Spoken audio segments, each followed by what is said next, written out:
My name's Jessie, a business journalist for SBC, and today I'm joined by Michelle Walder, who is the Women and Girls Chair at Brighton and Hove Albion. How are you doing today? Thank you so much for joining. That's a pleasure. I'm doing well. How are you? Very good, thank you. So can you firstly tell us a little bit about your job and what you do at the club? Yes, so I sit on the main board as a board director, and I'm also chair of the Women and Girls side of the club, which means I have oversight in women's and girls across the whole operation. And what are Brighton and Hove Albion's core objectives in women's football? And where does the club aim to be in 5 years' time? So our core objective, with no time frame attached, is to become a top four WSL club, an established club in the top four. So that's what's driving all of our activity. And we currently have in place a 2-year strategy, which will see us through to 2024, which looks at all of the component parts to get us towards that vision. So you recently appointed Zoe Johnson as Managing Director of Women and Girls Football. So how will this appointment help the club to reach its objectives? Yeah, it's really exciting to have Zoe on board. I mean, she's a great hire for us. She's got a really nice combination of on the pitch and off the pitch experience, which I think will broaden out what she can bring to our operation.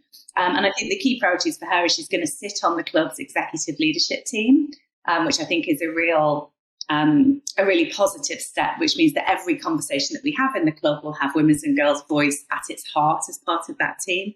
And I think one of the first things we'll ask Zoe to focus on is to work really closely with our assistant technical director, Mike Cave, who's recently been appointed, who's got specific responsibility for the technical side of women's and girls, and also to help us drive that strategy forwards, that 2-year strategy forwards, whilst so many things in the women's game are unclear. You know, we're going to have a new broadcast deal.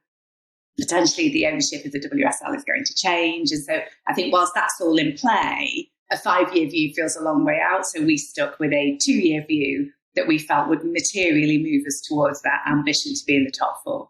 And can you provide a breakdown of the club's roadmap for growth in women's and girls football and what role Zoe will play in this?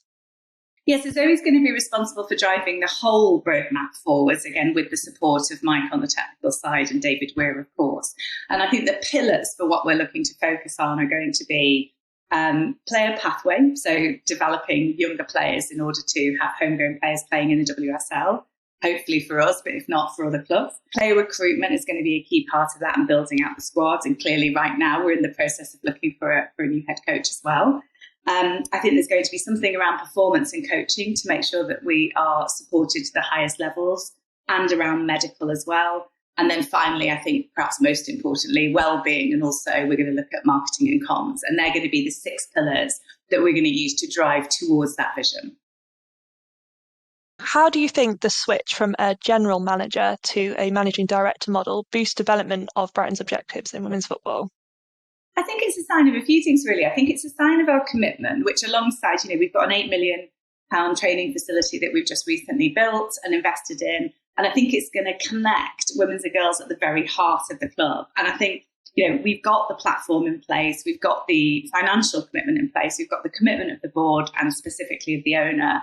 And I think, Paul Barber, our chief executive and deputy chairman, and I are very clear that putting the managing director role at that level of seniority with that level of influence and as part of the whole club's executive team is going to really drive the focus on the areas that we need to work on to deliver that vision. Would you say that public and commercial interest in women's football is at an all-time high? And do you think this year's Women's Euros was indicative of that? I do. And I think that's around a few things, probably. I think watching the Women's Euros, and of course, we hosted a couple of games at the Amex, which was really good fun, really exciting. I think part of that was also the quality of the game on the pitch, that even in 4 years looks like it's transformed. It's a really high quality game, really competitive matches. And I think that's the starting point for all interest in football, isn't it? A good game. If you love football, you love football, right? So you want to watch a good quality game. And I think that's been the key part of that driver. But I think there's clearly a societal movement, isn't there, towards looking at, women, a focus on women and girls and inclusion more generally, which I think is definitely being captured the imagination. And I think the Lionesses captured everyone's imagination, didn't they, with their celebrations as much as with their performances. What role will Zoe play in capitalising on the enhanced commercial performance of women's football, like you say?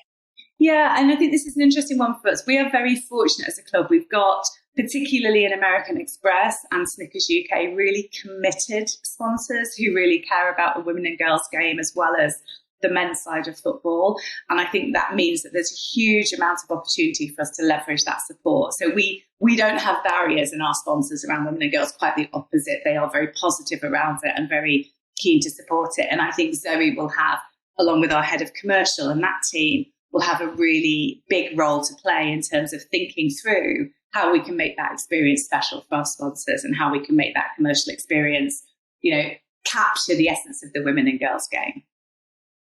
And finally, do you think that the ongoing Men's World Cup in Qatar, a country quite heavily criticised on women's rights, have any impact on the growth of the women's game? It's a really great question. I'm not going to claim I can predict causality in terms of whether there is any impact or not, but perhaps, a couple of reflections for me is it's a showcase tournament. It always is. So it puts football front and centre, and therefore that hopefully will expand people watching it full stop, including women and girls. And I think, as ever, you can play these both ways, can't you? Which is for all the criticism that might be levelled at Qatar around women's rights.